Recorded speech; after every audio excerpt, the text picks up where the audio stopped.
If you're watching this podcast, I'm willing to bet that you're not so thrilled with the prospect of having to cover your face again, to change the way you live, to be told what to do. Because no American likes to be told what to do. This is a rebellious country just by nature.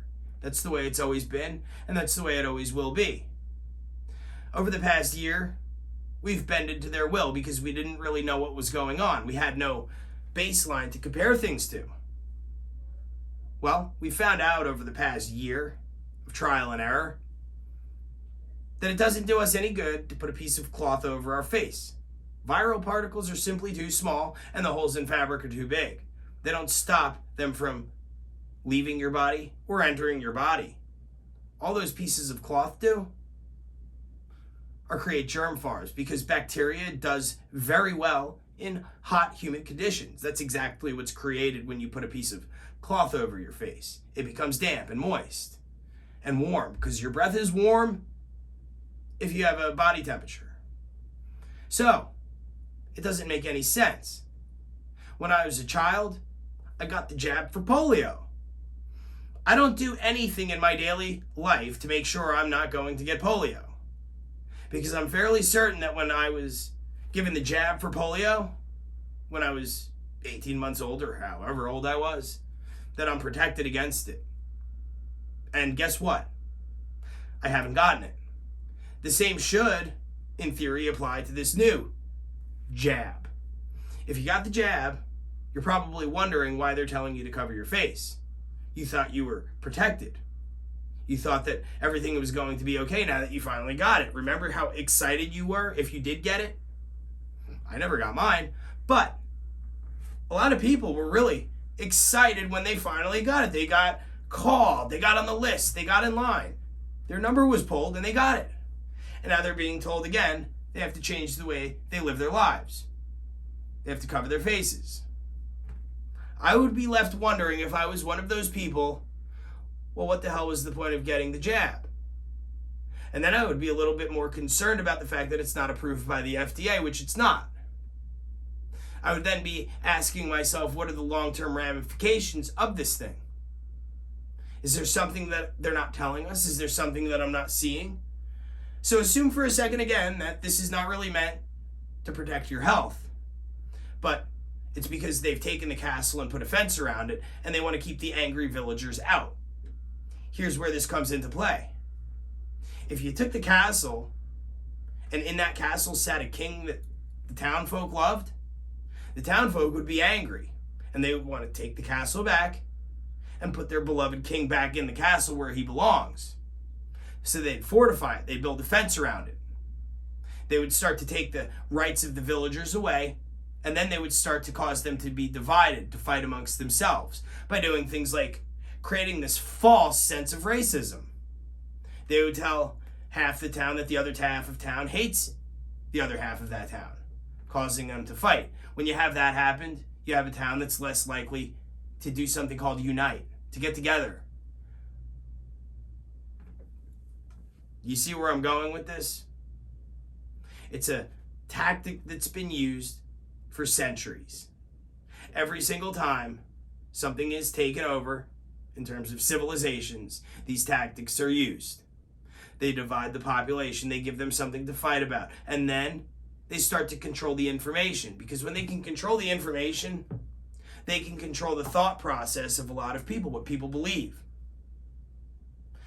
They've started to do that. In fact, a couple weeks ago, it was admitted by the White House's press secretary, Jen Psaki, that they do indeed work with Facebook to limit the spread of disinformation, to monitor and flag problematic posts. Well, what is disinformation?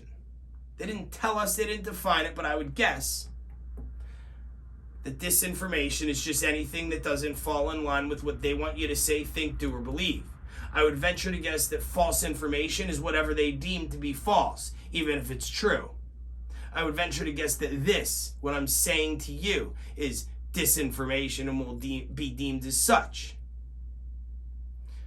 Let them control the narrative, and they're making progress. If their ultimate goal is to change the country and install a new way of things being done, like communism, to take your freedom away, this is exactly how they would do it. There's always going to be a new strain. There's always going to be something to keep you afraid. There's always going to be something to create an environment where they can tell you what to do. There's always going to be a new variant. So someone says, hey, you're really putting us all at risk. And then they don't like you. Then there's more division. There's more fighting going on. They might do something else like pull all the troops out of town or police. So crime spikes and shoots through the roof. And then they try to blame it on the good guys and say, no, it was your fault, Republicans. You're the ones that defunded the police. You asked for this. Well, I don't know who on earth would believe that for a single second, but I guess some people are falling for the bait. It wasn't the Republicans that defunded the police. Let's get that straight right now. That is not disinformation. This has been a radical left movement from the start. They've wanted to get rid of the police for a long time. 911, there's a shooter at my door. Well, let's talk about this for a second. Should we send a social worker or should we send a cop? This is why we see in certain cities crime multiplying by 2, 3, 4, 5, 6, 7, 800%. It's like the Wild West again. So then they're going to swoop in and they're going to say, you know what? This is not good. We're going to come in and protect you. We're going to send federal troops in. Federal police. If they pull that off, then they have a fighting force that has to listen to them, the people that took the castle. Then they can impose their will on you in full. If you don't comply with their whims, like don't say this on Facebook because it's disinformation, you'll be arrested. If they say, hey, we're doing away with your Second Amendment right to protect your family, do you think the local sheriff in Texas is going to go and start kicking in doors and taking away people's rights to defend themselves? I think not, and they know that, which is exactly why this defund the police movement has taken root. This is exactly why crime is on the rise. It's all playing into their end goal of eliminating the rebellious people, the rebellious townfolk, and the last nail in the coffin is going to be your children. They tell your children if they want to go to school, which they do and they should because education's important, that they have to wear masks. The rebellious folk, the ones that will say, hell no, we're not going to comply, will say, you know what, well, if you're going to require us to do that, we're just going to keep our kids home. Then, shall they succeed in getting rid of you and I? The ones that know about the Constitution, have read it, know what our rights are? They'll have our kids uneducated, with no clue as to how things are supposed to be done, and they'll simply indoctrinate them with whatever it is that they want to install upon this country. Communism. So, take that hypothetical scenario, mull it over, and if I'm crazy, I'm crazy. But so far I've been rather adept at predicting what's going on and what's going to happen next. I think things are getting pretty obvious. There's always going to be a new variant, just watch. There's always going to be a new restriction or guidance or regulation. Liberty's fragile. Our founding fathers told us this. I know our president couldn't get it out when he was trying to quote Thomas Jefferson, but Thomas Jefferson did say that the tree of liberty from time to time must be refreshed with the blood of patriots and tyrants. And then he went on to say, in the next sentence, it's natural manure. There's a little tidbit that maybe a lot of people didn't know. Thomas Jefferson was right. No nation sits secure. It would be foolish to expect that you'll just be free forever because our founding fathers fought for our independence 250 years ago. And then again in 1812, they repelled the British. The British tried to take this country back. And they said no. And the British finally gave up and they said, we're not messing with them. There's some tough SOBs. Well, get ready for it because we're still some tough SOBs and we will not let you turn this country into a communist nation. So until next time, I'll pray for you, your families, the Constitution, and what's left of the not-so-United States of America. And I will keep myself well educated on the Constitution and the way things are supposed to be done. And I'll do the same for my children.